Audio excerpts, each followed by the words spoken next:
Hi, this is Rick, Vintage Oddball Cards. It's been a couple weeks since I made a video. Been real busy again at work. Summertime again being real busy for me. Have a little time here to make a video. And actually I was challenged by a channel, Elite Hunters, to show a homegrown player. So I'm going to show you a homegrown player that grew up in my area, and also some of my 1914, 1915 Cracker Jack cards. So we'll start with the homegrown player. And the player I picked is not, as many of you know, I grew up in the Bay Area, or still live in the Bay Area. In Bay Area, plenty of players. Barry Bonds grew up in this area, probably a drive, maybe 20 minutes, half hour from my house. But this player grew up in a small town of Los Gatos, which is about 10 minutes from my house. And I picked him because he's kind of an interesting player. So the player I picked was Hal Chase here. Prince Hal Chase. Very good player. I would probably compare him to Keith Hernandez. Great defensive first baseman. Fantastic hitter. Got along with his teammates, got along with the New York Yankees owner. The issue with him, as probably many of you know, is he liked to throw baseball games. He was a cheater. He would also play other players to cheat, to throw games too.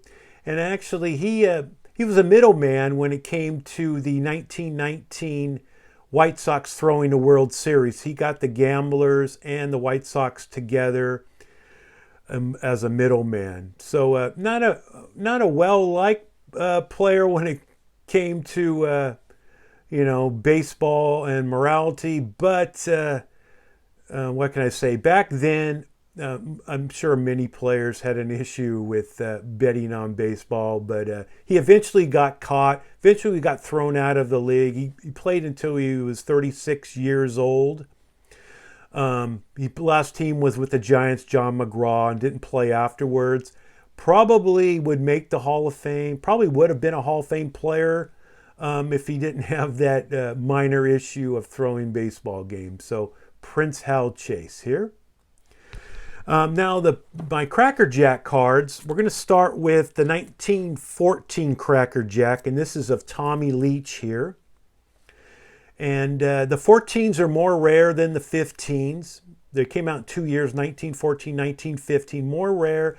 One, because they're thinner stock, and two, all these came directly out of the box. And you can see on the back here, it has a nice stain here, which I think is actually kind of cool that they came right out of the box.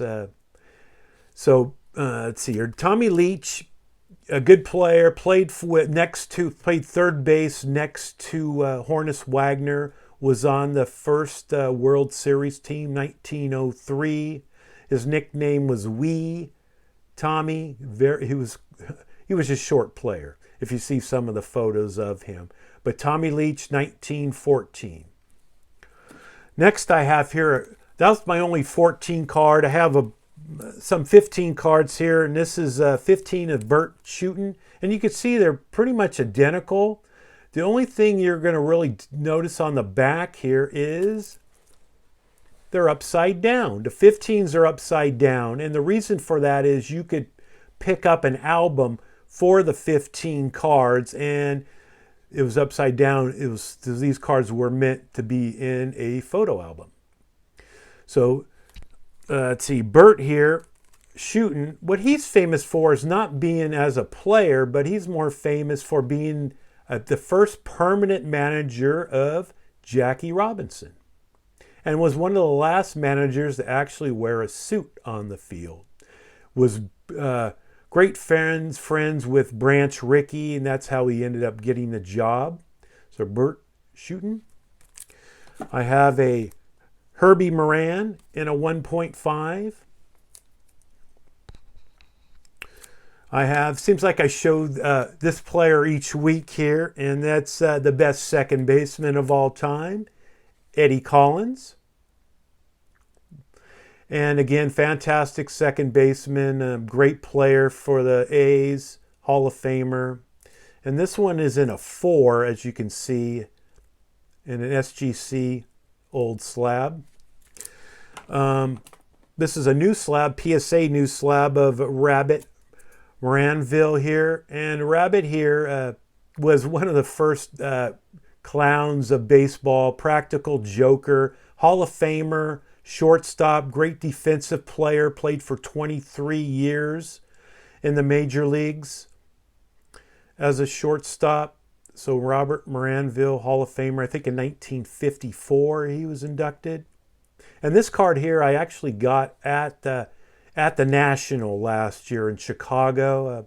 Got a great deal on it. It's a little off center, but I could not resist. Next I have here is Johnny Evers. The Tinker Evers to Chance double play combination on the great Chicago team. All 3 of them are in the Hall of Fame. Evers had a pretty mean temper, feisty player, very smart player, second baseman, Hall of Famer. Didn't get along with his shortstop, Joe Tinker. So Johnny Evers. And also I have a 1915 Mordecai 3-finger Brown here. Now Brown played also with Tinker, Evers, and Chance on the Cubs. A great pitcher, Hall of Fame pitcher. Got the name 3-finger. As a kid, in a farming accident, lost 2 parts of 2 of his fingers, which ended up helping him as a baseball player because he had a nasty knuckle curve that would drop down. Big game pitcher, has a winning record against Christy Mathewson head-to-head. Was a great fielder also. Very smart player. Definitely does, some people mentioned maybe not a Hall of Famer. This guy was a Hall of Famer.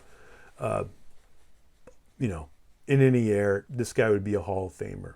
So Mordecai 3-finger Brown. Now the 15 cards are price-wise. You're going to find the 15 cards cheaper than the 14 cards.